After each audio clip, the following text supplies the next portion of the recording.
तो ये जो 2025 का बोर्ड एग्जाम का जो ये पेपर था, तो यहाँ पर ये जो काफी बच्चों का जो ये पेपर था वो खराब गया था।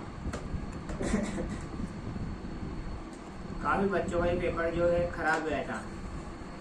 तो इसका रीजन मैं आपको बताऊं तो ये जो प्रश्न थे इनमें से ये तो किस तरह से आया था। तो जो सबसे बड़ी प्रॉब्लम थी जो बच्चों की जो पेपर खराब जाने का था वह था ये जो पेपर है बिल्कुल भी ब्लूप्रिंट के हिसाब से बिल्कुल भी नहीं आया दोस्तों, बिल्कुल भी नहीं आया था। 100 में 70% बच्चों ने इस बार जो ये पेपर तैयार किया था वो ब्लूप्रिंट के हिसाब से तैयार किया था, और बोर्ड वालों ने इसे बिल्कुल भी ब्लूप्रिंट के हिसाब से नहीं किया। जिस पार्ट में से 4 नंबर का प्रश्न आना चाहिए था उसमें से 1 नंबर का प्रश्न दिया है, और जिसमें से 2 नंबर का आना चाहिए था उसमें 1 का भी प्रश्न नहीं दिया है। तो इस प्रकार जो होली थी, मतलब कि 5 दिन की छुट्टी थी और 5 दिन में 5 किताबें पूरी करनी थी, इसलिए उन्होंने सोचा कि ये हम हटा देते हैं। तो जो हर बार 100 में से 20% कोर्स जो आता है हमारे CBSE की बुक में से आता है, परंतु इस बार कुछ ज़्यादा ही उन्होंने CBSE की बुक में से प्रश्न ये दिए। इस बार 40% क्वेश्चन बुक में से एंड 20% क्वेश्चन पूरे इस मॉडल पेपर में से आए, डेढ़ सौ में से, और बाकी जो 40% बचता है वो हमारी किताब में से आए। तो मैं आपको बताऊं जो हमारे जो ये बड़े प्रश्न इसमें से छपे थे, इधर आइए।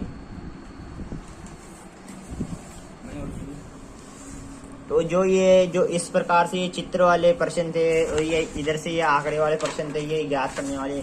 जो पूरा सेक्शन सी है दोस्तों, मैं आपको ये बताऊं पूरा एक तो मॉडल पेपर में से और इधर इस CBSE की बुक में छपा है। इधर आइए दोस्तों, ये जो एक प्रश्न है विकास क्या है, ये आपको अगले साल भी देखने को मिलेगा दोस्तों। और इस बार जो ये प्रश्न है इसका आधा होकर आया था दोस्तों, ये आप देख सकते हैं। ये एक बार 2015 में आया था, एक बार 2016 में आया था। तो इस बार ये इसमें से ये प्रश्न बहुत बार आ चुका है, तो आपको इसको जरूर अच्छी तरह से तैयार करना है, आगे भी आपके बहुत ज़्यादा काम आने वाला है दोस्तों।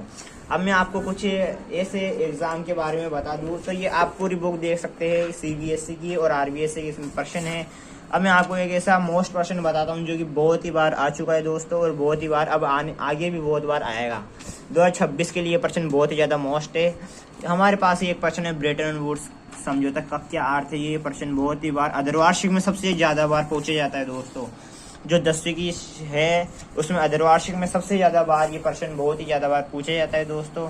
और इधर ये प्रश्न है कॉर्न लॉ का। ये जो कॉर्न लॉ का ये प्रश्न है, यहाँ पर देख सकते 2019 में आ चुका CBSE में, और हमारे यहाँ पर जो NCERT की जो बुक है और RBSE में है उसमें एक तो 2019 में आया था, 2014 में, 2016 में और 17 में भी